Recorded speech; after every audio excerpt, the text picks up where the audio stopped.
Of course. No, we called school. She was walking in that direction. She was rifling through her backpack. Pretty sure you know what some of those pictures are about. But outside of you reporting her missing, you have not shown me one bit that you prioritized her over him. And that sucks. Hey you, and welcome. My name is Mike, and in this sole video, we are going to, you'll never guess, Florida, for a story that's about as dark and as sinister as you'll ever come across. So, look forward to that. It all began with what seemed like an everyday school run. A 13-year-old was dropped off in the morning, but in that short distance, something happened. If that ever happened at all, because this case is full, chock full, of twisted lies and sinister secrets. But before we get into it, please subscribe to see new videos every single week. Now, let's give it a go.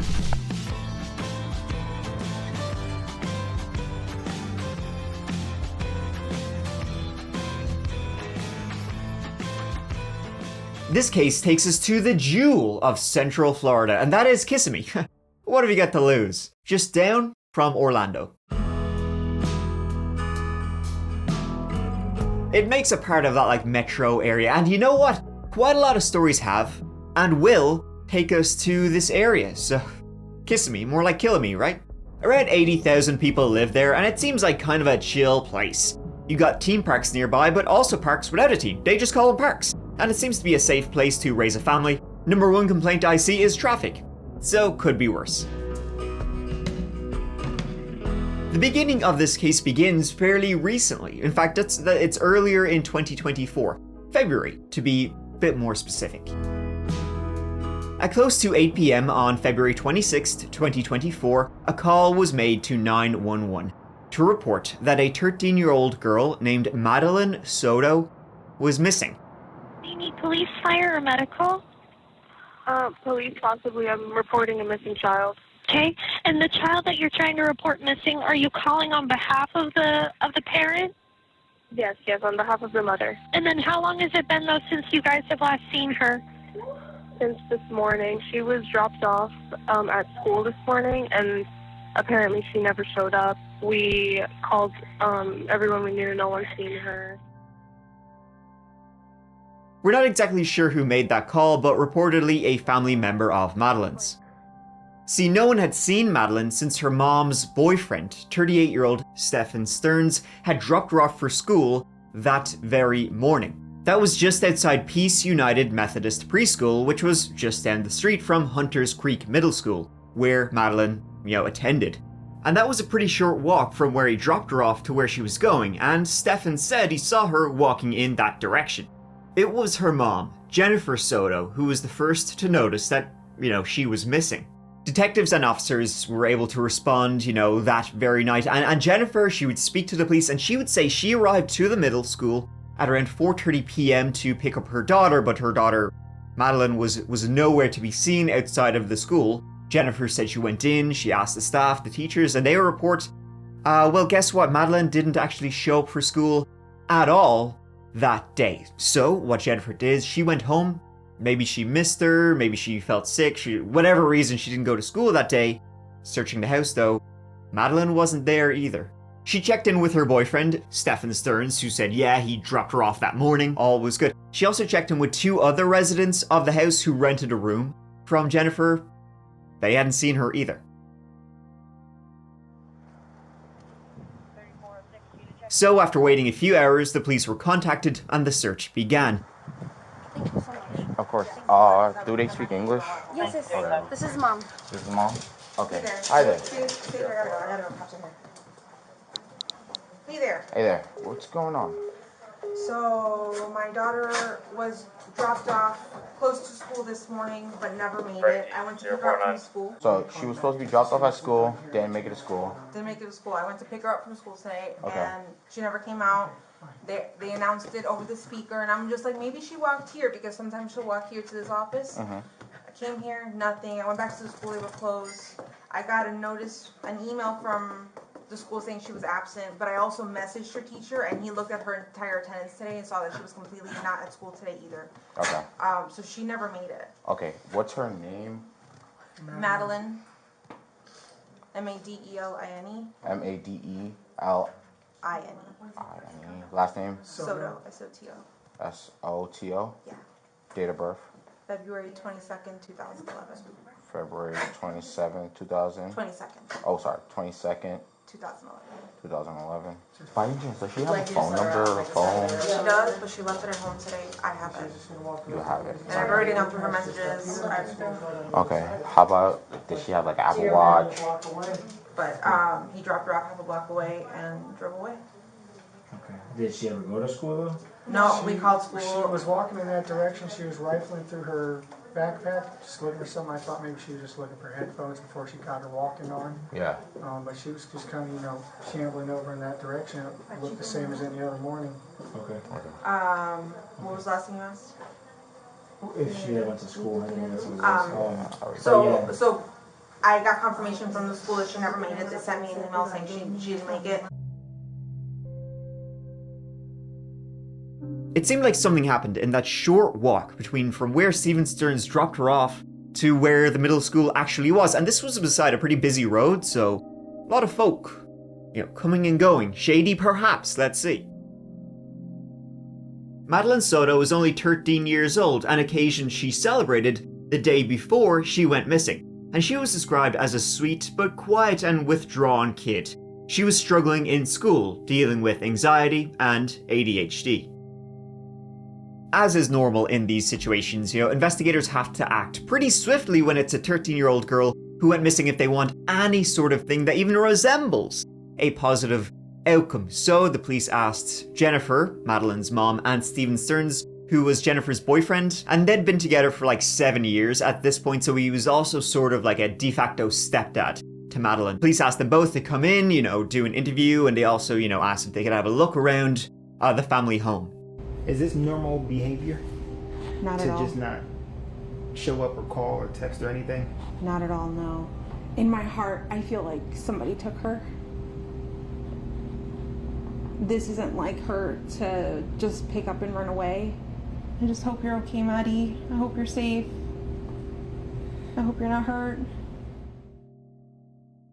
And my friends, we often talk about searching. Hiding. Monsters hiding in plain sight, which unfortunately happens more often than we kind of care to think about. But if you were one to, wanted to hide in plain sight, virtually, what would you use? Tell me that. Anyone care to take a guess? You don't need to, because the answer is NordVPN, who are sponsoring this whole video. Nord makes sure I am not tracked because it hides my IP address, which is not where I go to the bathroom. It's my internet protocol address, which means that virtually no one knows where I am, so therefore, I can be anywhere in the world I want to be. I've said it before and I'll say it again, researching all of these stories, including this very one, I often get this content is not available in your location. So I'm like clacky and trying to get around it. I can't, except if I use a VPN, change where it says my location is, bingo, slick, I'm in. That's the power of a VPN, a virtual private network. I can be anywhere in the world I want to be.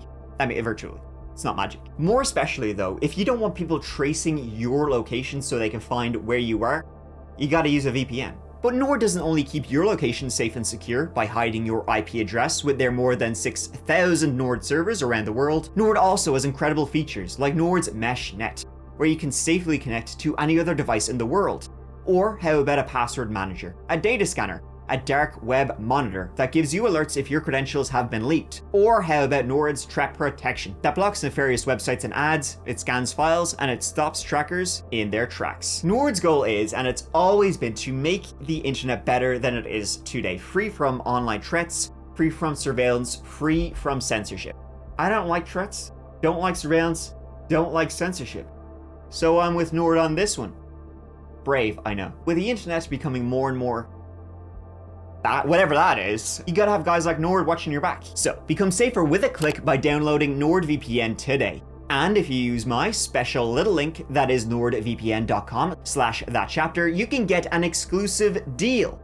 Get a NordVPN 2-year plan and 4 extra months right here at nordvpn.com/thatchapter. And it's risk-free with Nord's 30-day money-back guarantee. Nord, it's your all-in-one, keep you safe and private thingy, standing up for all of our rights in the internet today. So once again, go to nordvpn.com/thatchapter to get a 2-year plan and 4 extra months, all with Nord's 30-day money-back guarantee. Thank you so much to Nord for supporting That Chapter. Now, You and I, let's get back to it.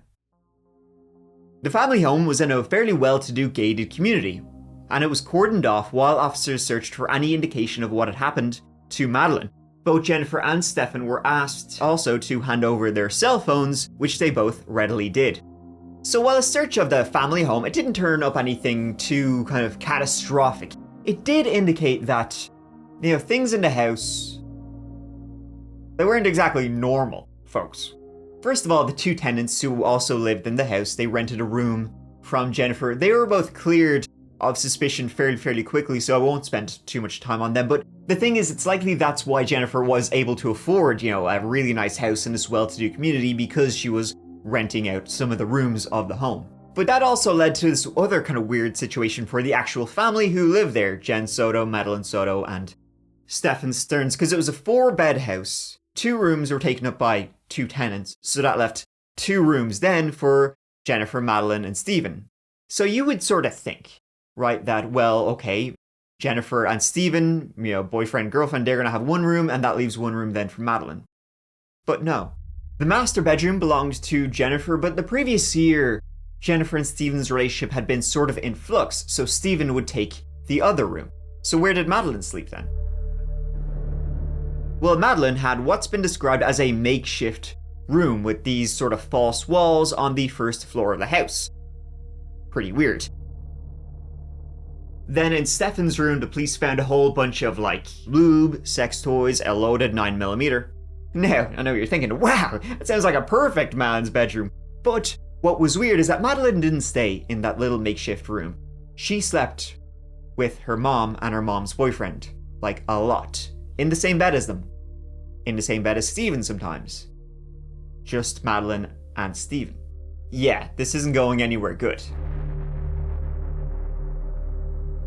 Alright, the first question is if I can get your first and last name and spell them both out for me. Stephan Sterns, Stephan Sterns. Alright, so Stephan, you seem very emotional right now. Explain to us.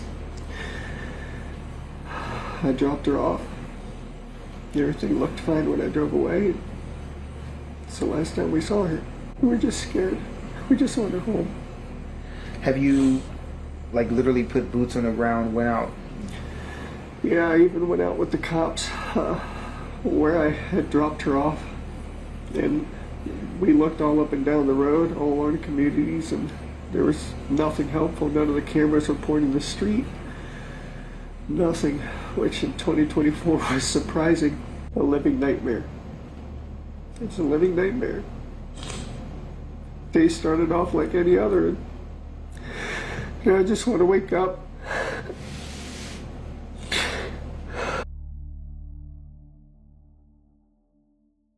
Then there was the little matter of police photos of Madeline's room showing in a laundry basket a pair of grown-ass men's underwear. Gross. Yeah, this is not looking swell. It's about 20 minutes until the sun's going to set, and dozens of volunteers are still out there looking for 13-year-old Madeline Soto. They've been out there all day. 50 hours and counting. That's how long it's been since 13-year-old Madeline Soto was reported missing. On Wednesday, family, friends, and dozens of deputies searched several areas around Orange County. And still, no sign of the teenager. Now, Stephan was not a normal dude. He was a big ol' oddball. As a kid, he moved around the country a lot, grew up on a farm, and would be described as a childish person, addicted to buying stuff, unhygienic, and had at one time worked real estate. But most recently, he had worked in Disney World as a cast member. But it seems he stopped not long before Maddie vanished. He was also a big Warhammer 40k fan, posting even images of Maddie helping him paint. Now, Stephan was no longer living in the home, having moved to start a job with his father in Northport, Florida. But he would still visit 2 to 3 times a month, and on this occasion was planning to stay a week. While the home was being searched, Jennifer and Stephan were both being interviewed. Right, so she's walking towards the school. Do you continue straight when you leave, or do you turn around? I turned around and went back the other way. I was watching her in my rearview mirror. And she was going the right direction, so it looked okay. Once the revelation of Madeline regularly sharing a bed with the 38-year-old man came out, including on the night before she went missing, investigators began giving him a closer look, beginning with a look at his phone. Remember how I said Stephan, here you go, readily handed over his phone? Well, it also just so happened that around the time Madeline went missing, Doofus, he downloaded a new iOS update and it kind of messed up his phone a little bit, so he had to do a factory reset on his phone. The timing, I know. What are the odds though, the day Madeline went missing, he would have to just completely factory reset, wipe his entire phone. However, despite factory resets, digital forensic officers can reconstruct your phone pretty good. So they not only retrieved Stephan's phone information, but also hundreds of images and photos. Extremely graphic photos of himself and Madeline going back 4 years, since she was maybe 8 or 9. And I'm guessing I probably don't need to tell you the exact nature of those photos, because you don't want to know. Needless to say, there was more than enough to have Stephen told, you better buckle up, buckaroo, for the long haul. Alright, Stephan here. I'm too old to lie to people. Too old to beat around the bush. And we seem like we're having a generally good conversation right now. Okay. The only thing that I ask for from you is, and I will reciprocate, I want you to be honest with me as much as I'm being honest with you. Okay. So, Stephan, here's what I'm asking you and pleading with you is to dig down and do some soul searching. And I'm pretty sure you know what some of those pictures are about. You're a very intelligent person. And I don't want you to discredit yourself by saying you don't know about all the pictures that are on your phone. You understand what I'm saying? Should I be talking with a lawyer right now? I can't answer that question. I feel like I should probably have a lawyer present at this point. So you're wanting an attorney? Yeah, I think so. Okay. That can happen. I want to let you know you're not free to leave. You're being detained, okay? He was placed under arrest on suspicion of committing sexual battery on a child under the age of 12 and possession of CP. In all, 1,500 photographs of Stephan engaging with Madeline in various acts of abuse of the very worst kind were found on his cell phone.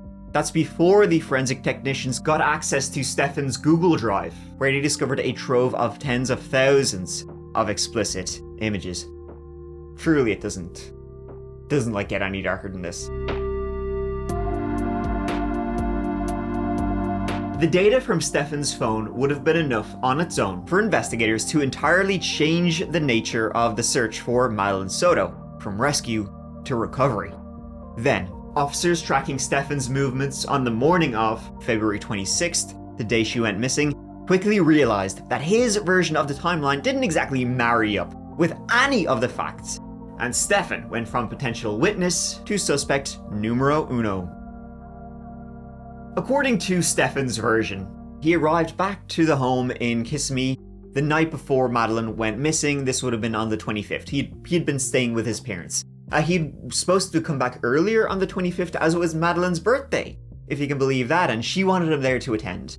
But due to work, he arrived around 8:30 p.m. that night. Then at around 10:30 p.m, Jennifer Soto, she arrived home from her job, and she told Stephen, she had just taken some sleeping pills, and she really needed a good night's sleep that night. She had to be up, bright and early tomorrow, the big long day ahead of her the next day. So she said, hey, Stephan, you go sleep in that other room, and Madeline, you go sleep in with him.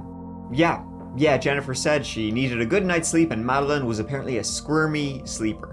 Both Jennifer and Stephan would say that Madeline suffered from separation anxiety and didn't like being alone and sleeping alone. The next morning, Stephen said himself and Maddie, they got up around 7 a.m. Jennifer didn't see either of them that very morning. Jennifer herself, she woke up at 9 a.m. Everybody had left by this stage. She had a doctor's appointment. She then arrived back home around 11 a.m. and Stephan was there, chilling out. Stephan maintained that he dropped Maddie off at school roughly a block away and had watched as she walked away in the direction of the school. When asked why he hadn't taken her to the school directly, he told detectives that Maddie was, quote, going through a phase, and that she was embarrassed about the beat-up old silver Lincoln he drove, so she'd asked him to let her walk the rest of the way. Stephan went on to say that after dropping Maddie off, he had gone to a local vape shop, but it was closed, so he went home instead. He was there for around an hour before he went back to the same vape shop he'd attempted to visit earlier. After he ran a few errands, visiting gaming shops, Stephan said he got a flat tire. So he was late getting home and finally returned to the house at around 2:30 in the afternoon. Detectives said about verifying, the details of his story to see if it matched up, where he said he went to A, B, and C, and as soon as they did the most basic, check, it was his story. It's a big bag of shite.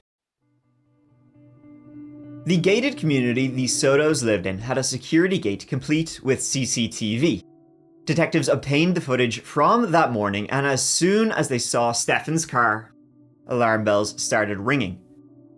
Right there, clearly visible in the passenger seat of Stephan Sterns' beat-up old silver Lincoln, was Maddie. She was in his car that morning, only she was positioned really, really strangely. She was described as being slumped over, but her eyes wide open. It seemed pretty clear that she was dead in his car. With the suspicious video and cell phone data, Stephan was firmly in the crosshairs of investigators, but he was still sticking to his story. Police knew already that they were just looking to recover Madeline's remains and confronted Jennifer with the evidence, but she too pleaded ignorance, didn't know nothing. I look back at shit now, I'm just like, he was fucking lying, he was fucking faking. What else has he been lying to me about? I know he's a master liar and manipulator because he's done it to his parents, and he's told me and shown me the lies he's done to his parents. But I don't know why I never thought, not me. The lies are about money, they're about where he's at, what he's doing, what's he... Yeah, all that. Investigators were able to trace Stephan's car movements through the license recognition system. Needless to say, his real footsteps that day were completely different to what he told police in the interview. Yep. License plate recognition cameras throughout the area were able to follow Stephan's movements quite closely, and were able to prove he was nowhere near the school at 9 AM when he said he dropped Maddie off. At close to 11 AM, he was again near home getting rid of trash. All of these bags were later recovered and found to contain various items of Maddie's clothing and personal possessions. These included Maddie's school laptop and charger, her school backpack containing more of her possessions, and a right-footed croc shoe. Stephan had also disposed of his car's spare tire to back up his story of having a flat. Stephan was interviewed again, and the pressure on him to confess and give them Maddie's location was raised, but he remained steadfast. He was innocent and he didn't know where she was. Even without a confession or body, detectives had more than enough, though, to add charges of first-degree murder to the already existing sexual battery and CP charges. So the living situation with them, I'll be honest, seems weird. It's weird to me. She's got a bedroom downstairs. What's kind of the mindset or the thought process, the communication you've had with Stephan about, she's not going to sleep in her bed, but you guys are going to go sleep in the guest bedroom? So, originally, the plan was that all three of us were going to sleep in my bed together. Jennifer was confronted with the images of abuse from Stephan's phone, and her initial reaction was to outright deny recognizing anything in the images, despite them, showing her daughter engaging in sex acts with a man she'd been in a relationship with for seven years. And she's pretending it was in the house, and she was like, this is news to me. A lot of grown-ass adults can't hide an affair with somebody who doesn't live with them, let alone somebody who does live with them. So at a certain point, I do believe you became aware of what was going on. No. I do believe that a reasonable person, and I consider you a reasonable person, right? Do you think you're a reasonable person? Yes. Would be aware. It took a long time for her to, accept the truth, and she still was defending Stephen's. This is one of those stories where I don't even need to begin with how effed up everybody is. Your first reaction is to protect Stephan. What you just said is the sex stuff is fine. It's not fine. Hold on. I know every relationship is different, and I know everybody's family is different. Whether she wants to do it or not, that is not consensual. And you prioritized him again. You prioritized him by offering him or telling his dad to get him a lawyer. Let's protect Stephan. I was in shock. No, that's not shock. That is your natural instinct to protect Stephan. Okay? And if that's naturally how you react, that's fine.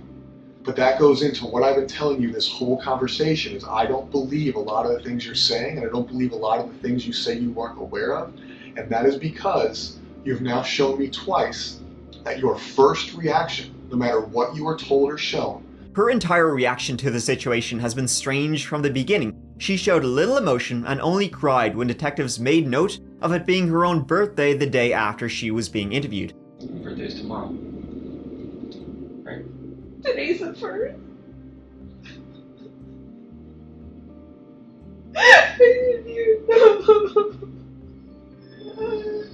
Yet, she didn't shed a single tear when they told her they were looking for her daughter's likely remains. I don't care about him. I want him to go to jail. I want the worst thing possible to happen to him in jail. I know what happens to predators in jail. Like, I'm ready for that. Like, please. I don't give a fuck about him. I'm not protecting him. Her involvement is definitely something, it's very much a thing of debate. How much she knew about what Stephan was doing, how much she knew about what Stephan did. But right now she is the prosecution's, key witness, number one witness in the entire case. But I mean, a lot of people are, clamoring for Jennifer Soto to be right there in the dock with Stephan Sterns. I don't think they're that wrong. One thing's for sure, the dynamic in that house is incredibly disturbing, and you only gotta wonder about what the two tenants who also lived in the house. They were cleared of suspicion, but did they know? Were they suspicious of anything? The police found on Stephan Sterns' phone, they found an image of one of the tenants, a woman, on Stephan's phone, naked, in the bathroom. She was told this. Stephan has an image of you naked, and she was like, what the hell is that doing there? He was obviously creeping. Then, on March 1st, a witness contacted the police to report seeing a man matching Stephan's description next to a silver sedan with a tire iron in his hand, close to Hickory Tree Road. He had been there back on February 26th. The witness described the man as looking frightened, which he'd written off at the time as simply being frustrated with his car. Shortly after beginning a search of the surrounding area, police came across the tiny body of 13-year-old Madeline, dumped in a row of bamboo trees. Forensics and crime scene analysts were dispatched to the scene. In an autopsy performed the next day, it was found that her cause of death was strangulation. It was also noted by detectives that Madeline was only wearing socks, there was no shoes in the area, and her socks were clean, so it therefore again supported the idea of she had been in the car and she'd been deceased in the car, and then he had dumped her here. With a mountain of evidence and now a body too, the charges against Stephan were enormous. He was facing not only murder, but more than 60 charges relating to the abuse. Yet, even in the face of the death penalty and also life in prison, Stephan has refused to admit to what he's done and insists he's got some magic piece of knowledge that will come out at trial and save him. The very notion that this case ever goes to trial is sort of pretty insane. He has no chance whatsoever. And frankly, the only way to save his own miserable life is to cop to everything and throw himself on the mercy of the courts, which would still only give him the tiniest sliver of a chance at not being publicly fried. Even in his jailhouse calls to his parents, he's saying, I'm innocent, I didn't do it. His parents don't even believe him. Even they're like, you're full of shit. In their first public interview about Stephan, both of his parents described their dislike of Jennifer and how little they thought of her. But they weren't shy about calling out their own son either. They both recalled him consistently lying to them about almost everything from a very young age. Stephan's father speculated about a car accident Stephan was involved in as a child. Then, at 7 or 8 years old, he'd been hit twice by a 4x4. Probably wasn't hit hard enough. The driver had deliberately driven into Stephan before reversing, hitting him in the front and back of the head. Both of Stephan's parents claimed to notice a marked difference in their son after that. How much truth to those stories, it's a matter of debate. How much of like an impact, you know, these maybe brain injuries had on Stephen. I mean, who knows, but it's hard, regardless, it's hard to have any sympathy for this piece of shit at all. What he's done, allegedly done, is just like the worst of the worst, pretty unforgivable. Like, he's bottom, straight down to hell. Whatever the hottest place is, he's gotta be down there. A potential motive for why he, again, allegedly, murdered Madeline is that, well, some people have speculated maybe she was pregnant, or thought she was. According to those around Maddie, she had only just begun puberty though, so she may have missed a period. And this could have been enough to panic Stephan into believing and thinking that the abuse was about to be uncovered. And so he tried to cover his tracks by getting rid of Madeline. But who knows? I mean, this was a house of horrors, for sure. Like, poor girl, she never had a chance. And finally, possibly one of the strangest and most disturbing things they found was a poem titled Always. It's believed to have been written by Stephan. Your hair was like honey, with eyes stormy blue. Gone far too soon, I will always miss you. I love you so much, I would have died for you. With no end to my tears, I will always miss you. As I held you in my arms, my heart died with you. Rest in peace, sweetheart. I will always miss you. He's due to go on trial for the abuse charges in February, and then the murder charges in September of 2025. So look forward to those, folks. Stephan Sterns is quite possibly one of the most disgusting pieces of shit I've ever covered on that chapter. So let's see what good gets done to him. In opposite world, thank you so much for watching. I hope you found this video, I mean, interesting is probably the best way to put it, because it's pretty, you know, gross. The entire story, it's incredibly tragic, incredibly gross. But, well, that'll do it. Next solo video, folks, will be up, you know, soon, so please give it a go when it's up. And also, if you're looking for That Chapter merch for Christmas, maybe, you gotta recommend the hoodies and hats, they're cool. Down below, and also check out the That Chapter podcast, which has a brand new episode out every single Monday, so please give it a go. But until the next one, folks, please take care of each other and please take care of yourselves. Because I love you. Mike out.